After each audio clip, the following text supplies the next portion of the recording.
No, Mr. Powers. I expect them to die. This is Dr. Evil. I shall look forward personally to exterminating you, Mr. Bond. And this is Ernst Stavro Blofeld. One of these characters is a globally recognized icon, and the other used to be. Throw me a frickin' bone here. I'm the boss. Need the info. Before we get too far into today's episode, please be sure to like and subscribe to Nerdstalgic in order to stay up to date with everything we've got going on. Ernst Stavro Blofeld made his first on-screen appearance in the James Bond film From Russia with Love. His face was never shown, and he is only ever seen stroking his trademark white cat. Over the course of the first 5 Bond films, he's built up as an evil mastermind, brilliant tactician, and supreme manipulator, always off-screen, lurking in the shadows. The very definition of a big bad, until in 1967's You Only Live Twice, he's finally revealed. Allow me to introduce myself. I am Ernst Stavro Blofeld. The iconic visage established by veteran actor Donald Pleasence would go on to become a global phenomenon. Blofeld was as synonymous with the spy genre as the titular Special Agent 007, going on to appear as the primary antagonist in 1969's On Her Majesty's Secret Service and 1971's Diamonds Are Forever. Blofeld quickly became a vital part of the highly successful ongoing Bond franchise. Audiences all over the world loved to hate him. However, where there's success, there inevitably comes failure. The culprit is known to me. I've decided on the appropriate action.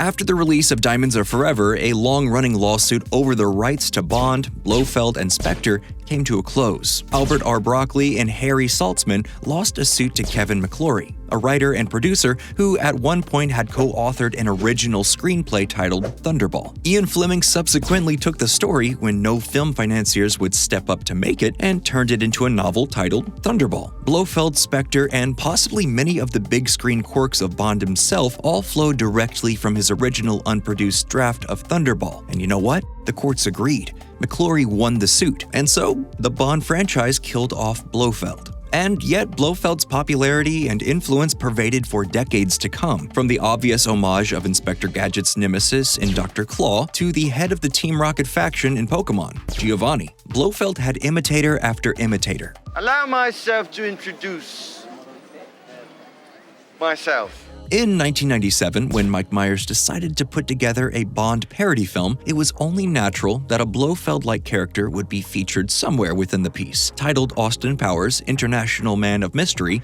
Myers would create a villain that was so dastardly and so Machiavellian that it bordered on farce. Someone who was pure evil.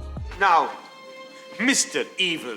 Dr. Evil. I didn't spend 6 years in evil medical school to be called Mr. Thank you very much. And here's where something truly strange happened. Dr. Evil became so wildly popular that he superseded Blofeld in the popular consciousness. You didn't have to know who Blofeld was to think Dr. Evil was funny. Sure, it helped if you were in on the bit, but the volcanic labs, quirky henchmen, and outlandish schemes didn't feel like a hyper-specific pastiche, even though it was. It felt like a universal critique on the archetypal villain in the 1960s spy films. From his instantly imitable, highly affected vocal pattern, I'm going to place him in an easily escapable situation involving an overly elaborate and exotic death. to his iconic catchphrase of $1 million.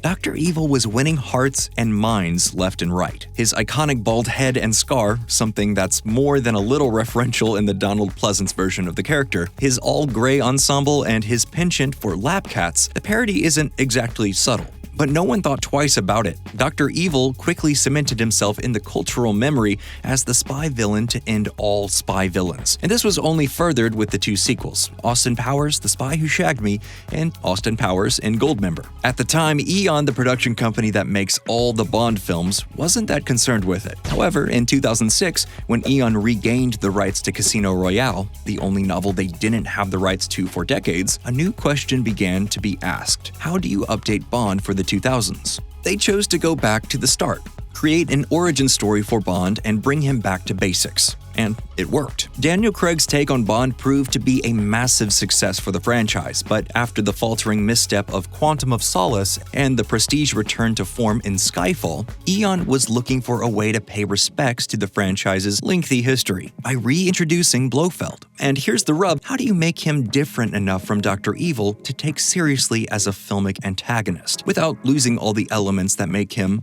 Blofeld? How does the new Daniel Craig grounded Bond incarnation incorporate a villain as operatic as Blofeld? And then on top of that already sizable challenge, how do you reckon with the fact that the parody of Blofeld is more well known than the original creation? You just don't get it, do you? It's no hassle.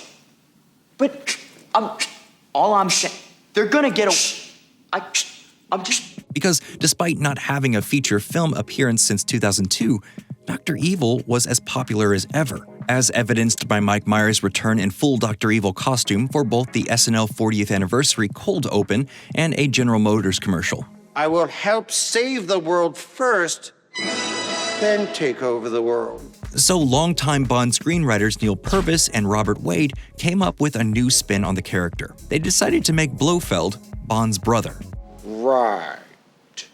Yes, that was their big idea. In 2015's Specter, Christoph Waltz plays a shadowy villain who is named Oberhauser. He's pulling the strings of a new insidious organization codenamed Specter. However, about halfway through the film, after Bond has been ensnared at Oberhauser's lair, the antagonist confesses that his father adopted Bond as a child. After his parents were killed and after being consumed with jealousy, he reimagined himself as a righteous weapon, named Ernst Stavro Blofeld.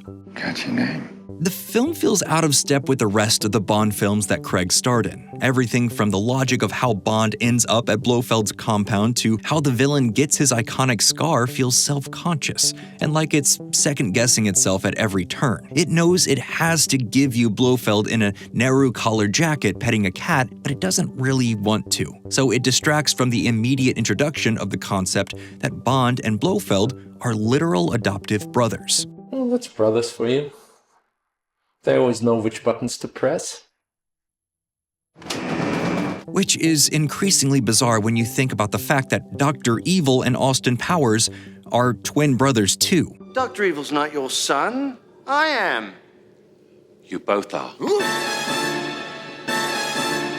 What? It's almost like they were so worried about being perceived as nothing more than a big-budget version of Austin Powers that they went round and round in circles until someone suggested making the two characters' thematic connection literal. And boom, now there really is no difference between Blofeld and Dr. Evil. Well, except Dr. Evil being more interesting. In some ways, it's almost like the Bond franchise turned Blofeld into a parody of Dr. Evil. And when the film was released and underperformed critically and commercially, the Broccolis knew they had messed up. So, for Craig's final outing as Bond, they tried to set things right. In the aftermath of Blofeld's death, Q says, "It's a good thing you're not actually related, or you'd be dead too." A winking quip to the audience saying, yes, we know we overthought the Dr. Evil thing, but he's dead now. Let's move on. Dr. Evil's cultural ubiquity sank the modern reinvention of Blofeld. He could have been a criminal mastermind for the ages, rebirthed anew. Instead, he's just a punchline and one of the biggest missed opportunities in modern cinema. I had a brother. His name was Felix Leiter. The seemingly precise critique of Meyer's beloved villain completely derailed any chance that the longest and oldest movie franchise had at reinvention. And that's how Dr. Evil killed Blofeld. Well, that's all we have for today's episode. What do you think? Can you name a parody that supplanted the original character in popularity? If so, comment below, and as always, please like and subscribe for more videos just like this one.